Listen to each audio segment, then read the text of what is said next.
In a move that has raised eyebrows across the entire political spectrum, the European Union has demanded access to X's internal algorithms and documents, ostensibly to investigate potential violations of the Digital Services Act. Hi, I'm Emily Carver, and this is GBN Originals. This development comes at a crucial juncture, with Germany's federal election looming on the horizon and political tensions reaching a fever pitch. Well, the European Commission, through its Vice President for Technological Sovereignty, Security and Democracy, Henna Virkkunen, claims this investigation is necessary to create a fair, safe and democratic online environment for EU citizens.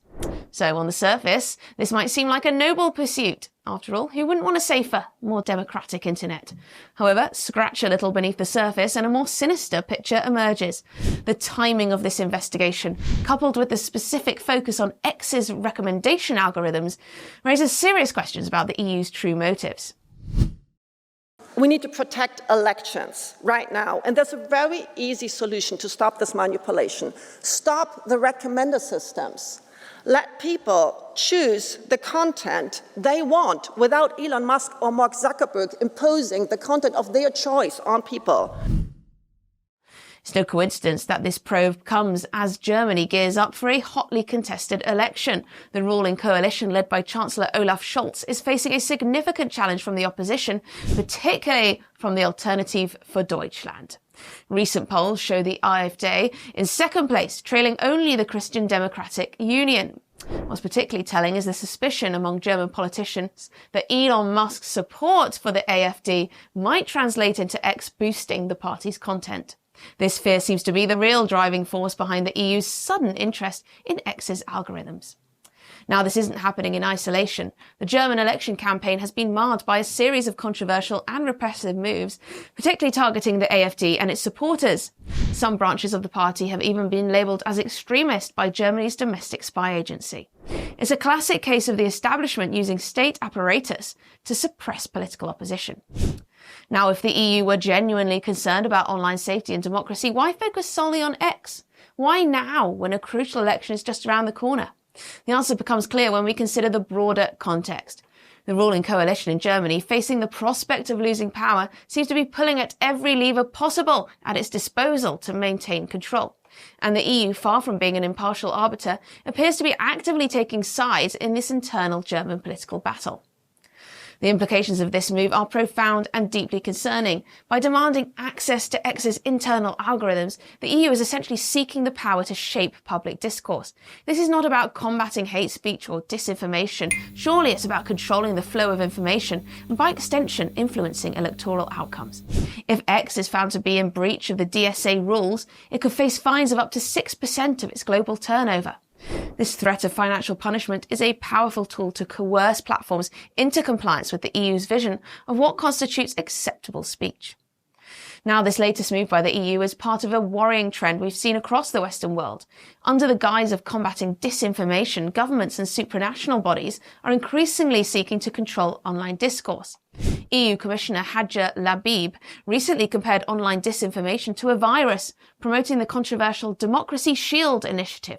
This kind of rhetoric is dangerous. It frames dissenting opinions as a disease that needs to be eradicated. And what's the real threat to democracy?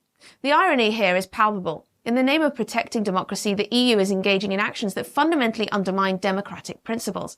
Free speech, the cornerstone of any functioning democracy, is being sacrificed on the altar of online safety. By attempting to manipulate the digital public square, the EU is not safeguarding democracy, it's actively subverting it. The real threat to democracy isn't disinformation on social media platforms. It's the heavy-handed attempts by governments to control what citizens can see, say, and even think online. So what's the way forward? As we approach the German election, it's crucial we remain vigilant. We should question the motives behind these kinds of investigations and demand transparency from our institutions. The EU's demand for access to X's algorithms should be seen for what it is, a thinly veiled attempt at political interference. If we truly value democracy, we must resist these encroachments on our digital freedoms. We need robust public debate, not sanitized discourse approved by bureaucrats in Brussels. We need platforms that allow for the free exchange of ideas, not echo chambers curated by government algorithms. The battle for the future of free speech and democracy is being fought right now in the digital realm. And make no mistakes, if we don't stand up to these kinds of overreaches now, We risk sleepwalking into a digital dystopia where our thoughts and opinions are no longer our own. So as the German election approaches, let's hope that voters see through these machinations and make their choice based on the merits of candidates and their policies, not based on curated online environments designed to sway their opinions. The EU's demand for X's algorithms isn't about safety or democracy, it's about control. And in true democracy, that control should rest with the people, not with unelected bureaucrats or tech companies. It's time we reclaim our digital public square and with it, our right to think and speak freely.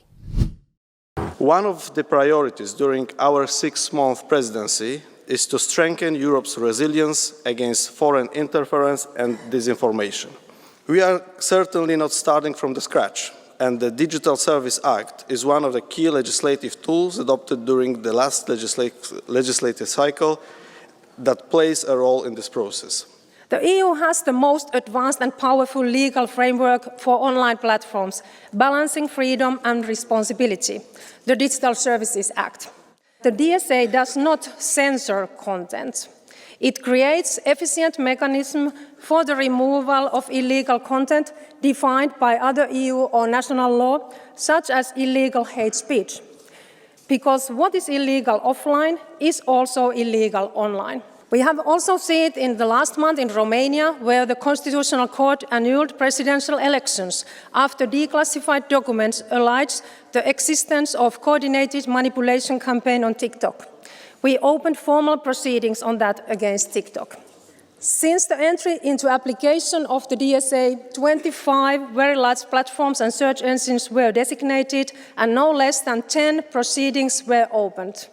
1 against X, 3 against TikTok, 1 against AliExpress, 2 each against Meta's Facebook and Instagram, and 1 against Temu. This week, we assessed and confirmed the suitability of the Code of Conduct on illegal hate speech online under the DSA. This will strengthen the response against all illegal online hate speech as defined by different EU and member states' laws, so that hate speech flagged is assessed in 24 hours and removed if necessary. I'm Emily Carver and this is GBN Originals. Do give this video a big fat like, leave a comment and subscribe to our channel. At GBNews, we believe in the power of free speech. We're not afraid to ask the tough questions, challenge the status quo and give you a voice. While others silence dissent, we champion the truth. So by becoming a GBNews member, you're not just supporting free speech, you're defending it. Please do consider supporting us today. Together, we'll hold the powerful to account and make sure your voice is always heard. Simply go to gbnews.com/support and stand with us for what matters most.